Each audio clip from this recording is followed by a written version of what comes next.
अस्सलाम वालेकुम। कनाडा का वीज़ा आप खुद सिर्फ वीज़ा फीस और बायोमेट्रिक्स के चार्जेस ऑनलाइन डायरेक्ट एम्बेसी को पे करके ये वीज़ा घर बैठे अप्लाई करके हासिल कर सकते हैं। यहाँ पे काफ़ी लोग वीज़ा एप्लीकेशन फॉर्म में मिस्टेक्स करते हैं जिसकी वजह से वीज़ा रिजेक्ट हो जाता है। असल में कनाडा का वीज़ा एप्लीकेशन फॉर्म कैसे फिल किया जाता है बगैर मिस्टेक्स के, ये मैं आपको करके दिखाऊंगा इसी वीडियो में। वीज़ा फीस भी मैं आपके साथ शेयर करूंगा और अगर किसी कंट्री से वीज़ा रिफ्यूज्ड है तो आपको क्या करना चाहिए, क्योंकि यहाँ पे भी काफ़ी लोग मिस्टेक्स करते हैं। ये सब आपको इस तरीके से कोई भी एक्सप्लेन नहीं करेगा क्योंकि इस प्रोसेस के लिए लोग एक बड़ी तादाद में पैसे चार्ज करते हैं। मगर इस वीडियो के स्टेप्स को फॉलो करके आप खुद घर बैठे कनाडा का visa application form online fill कर सकते हैं और वीज़ा के लिए अप्लाई कर सकते हैं बगैर किसी की हेल्प के, जिसमें आपको किसी को भी पैसे देने की ज़रूरत नहीं होगी। मगर वीज़ा एप्लीकेशन फॉर्म फिल करने से पहले और वीज़ा के लिए अप्लाई करने से पहले ये तमाम चीज़ें आपके लिए समझना बहुत ही ज़रूरी है, अदरवाइज आपकी वीज़ा एप्लीकेशन इनकम्प्लीट रह जाती है। ये प्रोसेस मैं आपको करके दिखाऊंगा इस वीडियो में।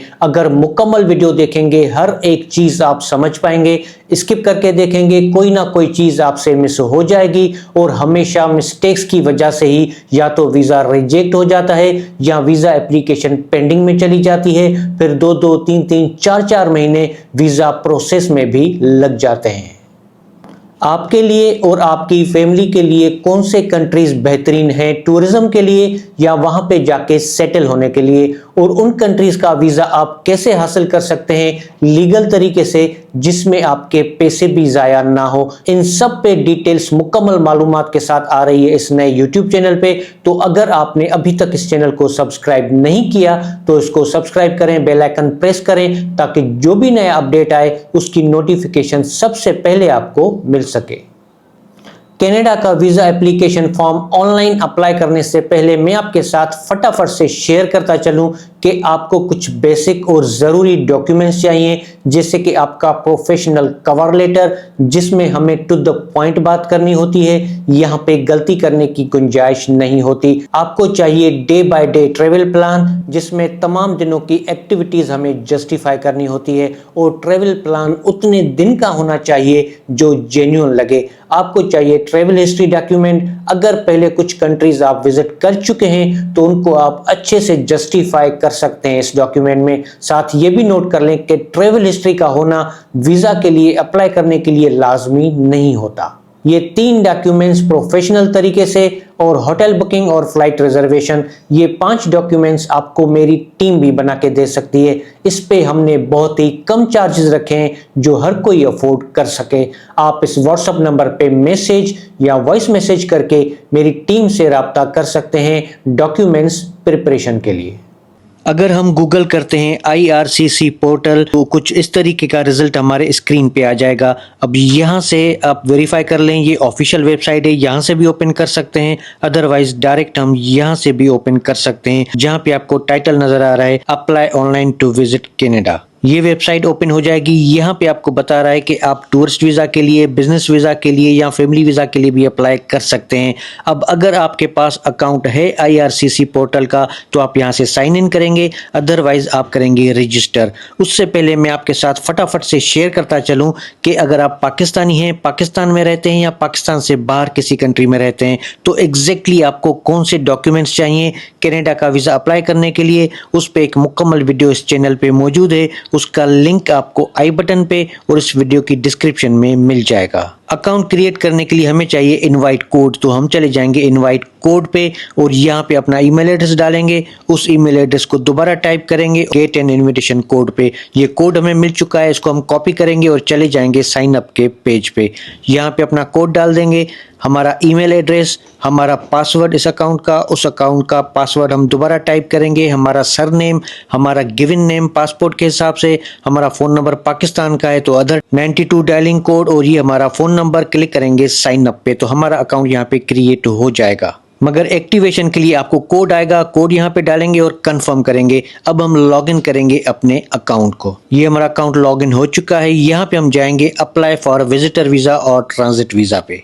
अब यहाँ पे आपको टेम्परेरी वीज़ा यानी कि विजिटर वीज़ा के हवाले से कुछ डिटेल्स शेयर की गई हैं, जैसे कि अगर आप अप्लाई करेंगे तो आपकी files JPG, PNG, doc, DOC, X या पीडीएफ फॉर्मेट की होनी चाहिए और एक फ़ाइल आपकी ज़्यादा से ज़्यादा 2 MB की होनी चाहिए। और जब आप अप्लाई शुरू करेंगे प्रोसेस तो 60 डेज़ के अंदर आपने ये प्रोसेस अपना कंप्लीट करना है। हम टिक लगाएंगे, स्टार्ट एप्लीकेशन पे क्लिक करेंगे।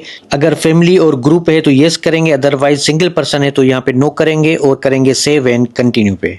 किस वीज़ा के लिए अप्लाई करते हैं, हम सेलेक्ट करेंगे विजिटर वीज़ा। और किस पर्पज़ के लिए आप जाएंगे, हम सेलेक्ट करेंगे टूरिज्म के लिए।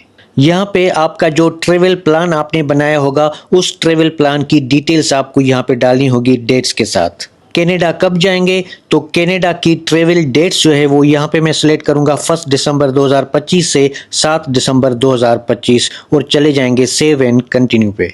अब वीज़ा अप्लाई करने के लिए आपका पासपोर्ट कम से कम 6 महीने के लिए वैलिड होना चाहिए और एक फ्री स्पेस होना चाहिए वीज़ा स्टिकर के लिए, और ये इन्फॉर्मेशन आपके पास होनी चाहिए ऑनलाइन अप्लाई के लिए। तो हम चले जाएं कंटिन्यू टू एप्लीकेशन पे। हम किसी और के बिहाफ पे अप्लाई नहीं कर रहे, अपने लिए कर रहे हैं, तो इसको नो करेंगे, सेव एंड कंटिन्यू। हमारा सरनेम यहाँ पे आ जाएगा, गिवन नेम आ जाएगा, हमारा डेट ऑफ बर्थ और हमारा जेंडर, और चले जाएंगे सेव एंड कंटिन्यू पे। ट्रेवल डॉक्यूमेंट हमारा पासपोर्ट है और रेगुलर पासपोर्ट है। हमारे पासपोर्ट का कोड है PAK, हम यहाँ से सिलेक्ट करेंगे और नेशनलिटी है पाकिस्तान।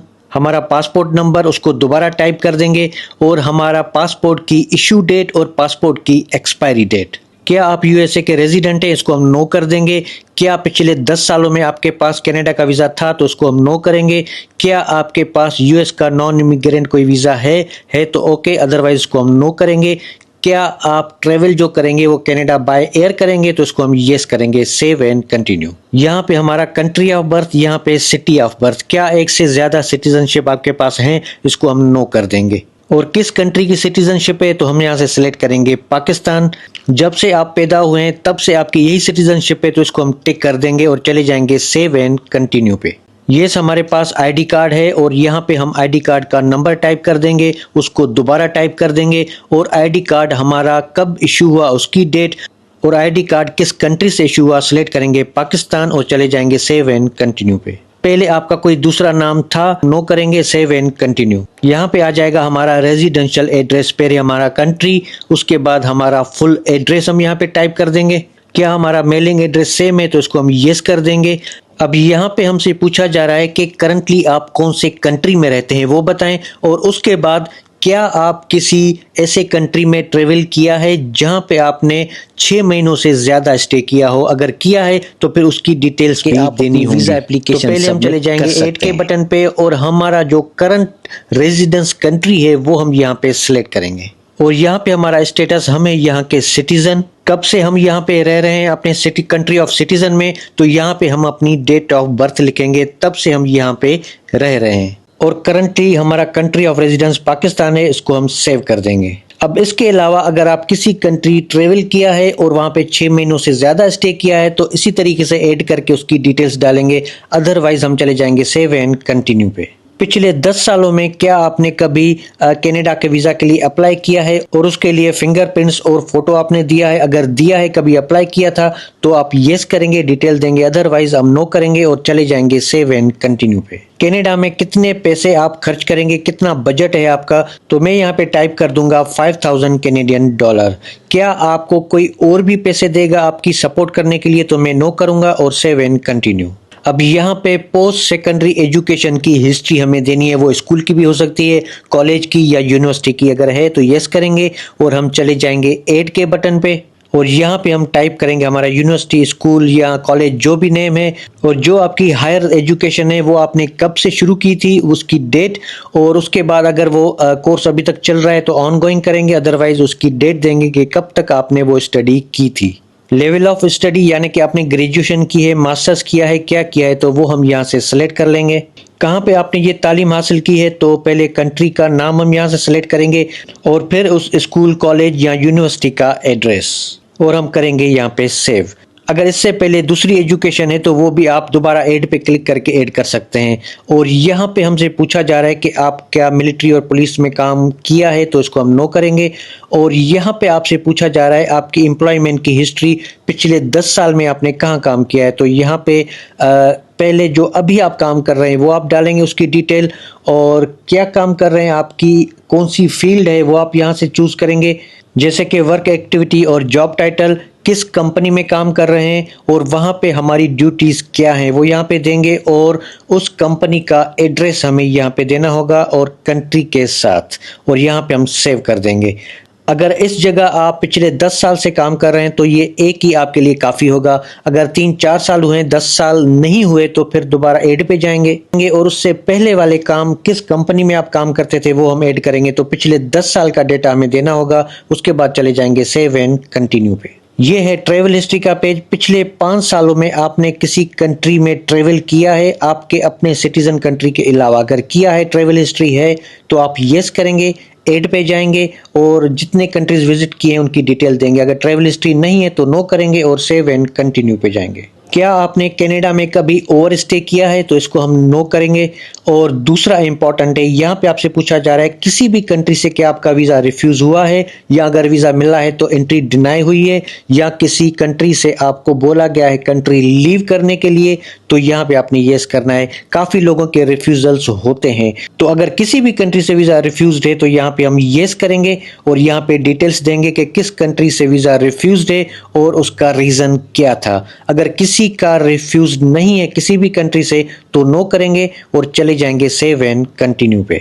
ये कुछ सिक्योरिटी क्वेश्चंस हैं, मैंने रीड कर लिए, आप रीड करना चाहें तो रीड कर सकते हैं। मेरे हिसाब से ये सारे यहाँ पे नो होंगे और उसके बाद हम चले जाएंगे सेव एंड कंटिन्यू पे। मजीद सिक्योरिटी क्वेश्चंस हैं, इसको भी मैं नो करूंगा, आप इसको रीड करें, उसके बाद सेलेक्ट करें और चले जाएंगे सेव एंड कंटिन्यू पे। पिछले 1 साल में क्या आईआरसीसी ने आपसे कोई मेडिकल लिया है आपसे, अगर लिया है तो यस करेंगे, अदरवाइज नो करके चले जाएंगे सेव एंड कंटिन्यू पे। ये भी हेल्थ से रिलेटेड क्वेश्चंस हैं, मैंने रीड कर लिया है, आप रीड करना चाहें तो कर सकते हैं। इन दोनों को मैं यहाँ पे नो कर दूंगा और चले जाएंगे सेव एंड कंटिन्यू पे। ये मेडिकल बैकग्राउंड के क्वेश्चंस हैं, मैंने रीड कर लिए हैं, आप रीड करना चाहें तो रीड कर सकते हैं। इन सब को मैं यहाँ पे नो करूंगा और चले जाएंगे सेव एंड कंटिन्यू पे। मैरिटल स्टेटस में यहाँ से सिलेक्ट करूंगा सिंगल, आप अपने हिसाब से सिलेक्ट करें और चले जाएंगे सेव एंड कंटिन्यू पे। अगर आप मैरिड हैं, आपके बच्चे भी हैं, तो येस करेंगे, डिटेल्स देंगे, अदरवाइज इसको हम नो करेंगे और यहाँ पे चेक बॉक्स पे हम टिक लगा देंगे और चले जाएंगे सेव एंड कंटिन्यू पे। अब यहाँ पे हमें अपने पेरेंट्स की डिटेल देनी है, ऐड पे जाएंगे, फादर का last name, sir name, relationship में से फादर सेलेक्ट कर लेंगे और उनकी डेट ऑफ बर्थ हम यहाँ पे देंगे और उनकी बर्थ कंट्री पाकिस्तान, और वो क्या करते हैं, रिटायर्ड हैं या जो भी करते हैं वो यहाँ पे हम देंगे। और यहाँ पे क्या वो आपके साथ रहते हैं तो येस करेंगे, तो उसको हम नो करेंगे, सेव कर देंगे। अब इसी तरीके से दोबारा ऐड पे जाएंगे और यहाँ पे आप मदर की डिटेल्स ऐड करेंगे, फिर चले जाएंगे सेव एंड कंटिन्यू पे। मदर लैंग्वेज जो है वो यहाँ से सिलेक्ट करेंगे और आप कौन सी लैंग्वेज में कम्युनिकेट कर सकते हैं, मैं यहाँ से चूज करूँगा इंग्लिश। अगर आपको कांटेक्ट किया जाए तो किस लैंग्वेज में, इंग्लिश, और सेव एंड कंटिन्यू। हमारा पर्सनल ईमेल एड्रेस, उस ईमेल एड्रेस को दोबारा टाइप करेंगे और चले जाएंगे सेव एंड कंटिन्यू पे। हमारा पर्सनल फ़ोन नंबर वो है सेल्यूलर यानी कि मोबाइल, और वो है अदर यानी कि पाकिस्तान का नंबर है, तो यहाँ से हम डायलिंग कोड डाल देंगे 92 और हमारा पाकिस्तान का फ़ोन नंबर, और यहाँ पे हम इसको सेव कर देंगे। इसी तरीके से दूसरे नंबर से तो वो भी ऐड कर सकते हैं और चले जाएंगे सेव एंड कंटिन्यू पे। अब हमारा सारा फॉर्म फिल हो चुका है, सारे सेक्शंस आपको नज़र आ रहे होंगे। किसी भी सेक्शन पे क्लिक करके उसकी डिटेल्स हम देख सकते हैं। अगर कहीं कोई मिस्टेक हो गई है तो एडिट पे जाके उसको ठीक कर सकते हैं। अगर सब ठीक है तो चले जाएंगे सेव एंड कंटिन्यू पे।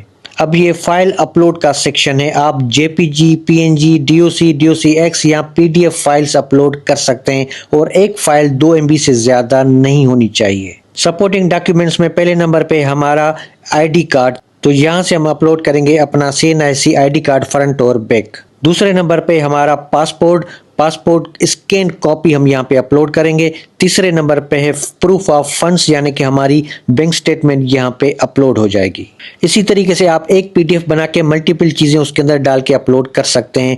दूसरे डॉक्यूमेंट्स में यहाँ पे हम अपलोड करेंगे अपना cover letter, travel plan, travel history document उसके अंदर डाल देंगे। यहाँ पे हमारा है, अगर आप जॉब करते हैं तो आपका जॉब लेटर यहाँ पे अपलोड होगा। अब इसी तरीके से एडिशनल डॉक्यूमेंट्स में अगर कोई डॉक्यूमेंट आपका रह गया है तो उन सबको आप कंबाइन करके एक पीडीएफ बना के यहाँ पे अपलोड कर सकते हैं। जैसे कि आपका एफआरसी हो गया, एमआरसी हो गया, या कोई भी डॉक्यूमेंट रहता है तो एक पीडीएफ फाइल उसकी बना के यहाँ पे अपलोड किया जा सकता है। तो यहाँ पे अपलोड करने के बाद चले जाएंगे सेव एंड कंटिन्यू पे। ये डिक्लेरेशन का पेज है। अगर CIC आपको कांटेक्ट करना चाहे तो क्या वो आपको कांटेक्ट कर सकती है? तो यहाँ से हम करेंगे यस, और यहाँ पे हम देंगे अपना सरनेम, और उसके बाद यहाँ पे देंगे हम अपना गिवन नेम पासपोर्ट के हिसाब से। ये बेसिकली डिजिटल सिग्नेचर कहलाते हैं, और चले जाएंगे सेव एंड कंटिन्यू पे। अब यहाँ पे फीस पे करनी है। बायोमेट्रिक्स के चार्जेस हैं $85 कैनेडियन और विजिटर वीजा के चार्जेस हैं $100 कैनेडियन। ये सारी फीस यहाँ पे जमा होगी ऑनलाइन, और जब ये फीस आप ऑनलाइन पे कर लेंगे अपने कार्ड के साथ तो आपको एक ईमेल आएगी, और उसमें आपका एक अपॉइंटमेंट लेटर आएगा VFS ग्लोबल का। फिर उसको आप प्रिंट करेंगे अपना पासपोर्ट, और उस पर जो डिटेल्स लिखी हुई होंगी रिक्वायरमेंट्स, वो डॉक्यूमेंट्स, चंद डॉक्यूमेंट्स होंगे वो आप लेके जाएंगे VFS, और वहाँ पे देंगे आप अपने बायोमेट्रिक्स। और यहाँ पे आप जो है अपने कार्ड की डिटेल्स डाल के अपनी वीज़ा फीस और बायोमेट्रिक्स के चार्जेस आप पे कर सकते हैं।